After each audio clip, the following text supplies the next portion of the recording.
Now, in this video, I will explain the prenup every business partner needs before starting a business together. I'm talking about the essential clauses in an operating agreement that prevent future litigation. And by the end of this video, you will learn exactly which provisions to include so that if things go sideways with your partner, you're protected. I'm Santiago, Cueto, board certified international business law expert and best-selling author based right here in Miami, Florida. I spent years watching business partnerships fall apart over problems that a solid operating agreement would have solved in 5 minutes. Would you go into a marriage without a prenup? Most people would at least think about it. But every single day, business partners shake hands, open LLCs, and start companies together without the one document that could save them from a financial disaster, an operating agreement. So let me walk you through what you actually need in this document. And stick around because the clause I cover near the end of this video is the one most people forget entirely. It's also the one that causes the most expensive lawsuits. Let me paint a picture for you. Two friends start a business. They're excited. They trust each other. They'll work everything out as they go. Fast forward 2 years, the business is making money. One partner wants to reinvest profits. The other wants to take distributions. They never agreed on how to handle this. Now they're in a courtroom spending more on attorneys than the business is even worth. I see this story play out constantly. It doesn't matter how much you trust your partner. Trust is not a legal strategy. An operating agreement is. Think of it this way. An operating agreement is the rule book for your business relationship. It spells out who does what, who gets what, and what happens when things change. Without it, you have to use Florida's default LLC laws that govern your business. And those default rules almost never match what you and your partner actually intended. And here's the things most people don't realize. Courts don't care about your handshake deal. Courts care about what's written down. So let's talk about what needs to be in writing. The first clause you need to address is ownership percentages and capital contributions. It sounds basic, but it's not. I've seen partners assume they own 50% each simply because there are two of them. Then one partner invested $100,000 and the other invested $10,000. You see the problem. Your operating agreement must clearly state each member's ownership percentage. It also needs to document exactly how much each person contributed to the start of the business. Cash, property, intellectual property, sweat equity, all of it needs to be spelled out. But here's where it gets really important. You also need to address future capital contributions. What happens if the business needs more money down the road? Is each partner required to contribute additional funds? What if one partner can't afford to? Does their ownership get diluted? If you don't answer these questions up front, you're handing a judge the power to answer for you. That never goes well for anyone except the attorneys billing by the hour. Next up is how you split profits and losses. A lot of people assume this follows ownership percentages. Sometimes it does, and sometimes it doesn't. The IRS actually allows LLCs to allocate profits and losses differently from ownership interest. This is called a special allocation. So why does this matter? Well, let's say one partner handles all the day-to-day operations. The other is a silent investor. You might want to give the working partner a larger share of profits even though they own a smaller percentage of the company, and that's perfectly fine. But it has to be documented in your operating agreement. You also need to decide when distributions happen, monthly, quarterly, annually, only when members vote on it. I've seen partnerships blow up over this single issue. One partner is pulling out money constantly while the other wants to grow the business. A clear distribution schedule in your operating agreement eliminates that fight before it even starts. Now, if you're finding this valuable so far, do me a quick favor and hit that like button. It helps more business owners find this video. And if you want to stay ahead of legal problems before they cost you real money, subscribe to this channel. I put out content like this every single week. All right, let's get into management structure. This is where most operating agreements are either too vague or completely silent. Your agreement needs to define whether the LLC is member managed or manager managed. In a member managed LLC, our partners have a say in daily decisions.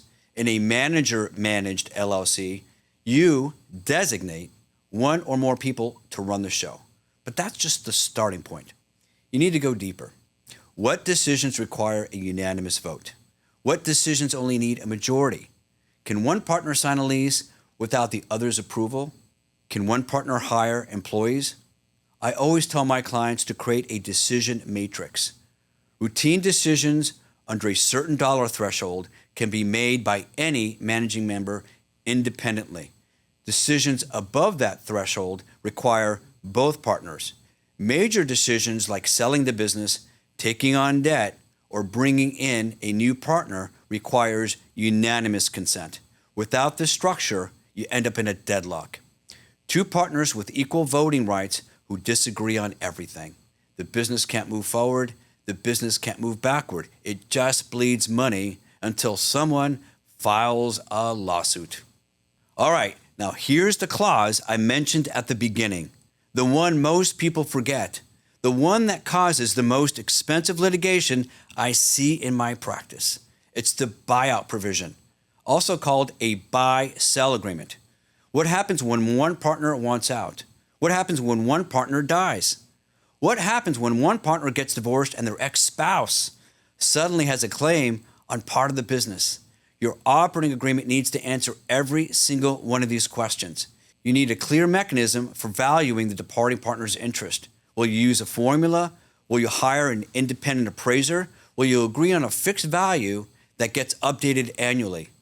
You also need to define the right of first refusal. This means that if one partner wants to sell their interest to an outsider, the remaining partner gets the first opportunity to buy it. Without this clause, you could wake up one morning with a complete stranger as your new business partner. And don't forget about funding the buyout. Where does the money come from? Many businesses use life insurance policies on each partner to fund a buyout triggered by death. Now, for voluntary departures, you might structure payment over time. I cannot stress this enough. The buyout clause is the most important provision in your entire operating agreement. Get this one wrong, and you'll be in litigation for years. Now, the final essential clause covers dispute resolution. Even with the best operating agreements, disagreements happen. The question is how you handle them. I recommend a tiered approach. The first step should be mandatory mediation. This means you sit down with a neutral third party who helps you find common ground. Mediation is faster, cheaper, and far less adversarial than going to court. Now, if mediation fails, the next step should be binding arbitration. Arbitration is like a private trial. An arbitrator hears both sides and makes a decision. It's still faster and less expensive than traditional litigation. And the result is final. Your operating agreement should specify who pays for mediation and arbitration. It should name the rules that will govern the process, like the American Arbitration Association rules. It should even specify the location where any proceeding will take place. Why does this matter so much? Well, because without a dispute resolution clause, every disagreement has the potential to end up in open court. That means public records. That means discovery. That means months or even years of your life consumed by a lawsuit instead of running your business. The whole point of an operating agreement is to keep you out of the courtroom. A strong dispute resolution clause is your last line of defense. So let me bring this all together. Your operating agreement needs to cover ownership and capital contributions, profit and loss distributions, management and decision-making authority, buyout and exit provisions, and dispute resolution. Miss any one of these and you're leaving the door open for litigation. This document isn't just paperwork. It's the foundation of your business relationship. Treat it with the same seriousness you treat a prenup. Because in business, a bad breakup can cost you everything. Now, if this video helped you understand what needs to be in your operating agreement, hit that like button and subscribe to this channel so you don't miss the next video where I break down more strategies to protect your business. Share this with anyone you know who is starting a business with a partner. It could save them a fortune. I'm Santiago Cueto, your Florida business attorney. Be sure to watch more of my videos right here.